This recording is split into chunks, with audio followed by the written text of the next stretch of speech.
السلام علیکم خواتین و حضرات، جیو ٹی وی انتظامیہ کی جانب سے حامد میر کو کیپٹل ٹاک پروگرام کی میزبانی سے روک دیا گیا، جس کے بعد حامد میر کا بھی موقف سامنے آ گیا، جبکہ جیو انتظامیہ نے یہ موقف پیش کیا کہ کچھ روز قبل حامد میر کی جانب سے اداروں پر تنقید کرنے کی وجہ سے انہیں عارضی طور پر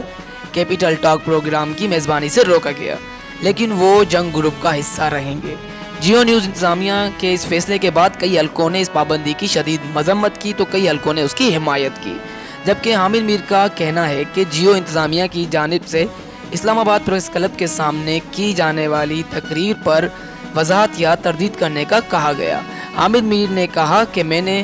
انتظامیہ سے پوچھا کہ یہ سب آپ سے کون کہہ رہا ہے۔ ٹویٹر پر جاری کیے گئے اپنے ایک پیغام میں حامد میر نے کہا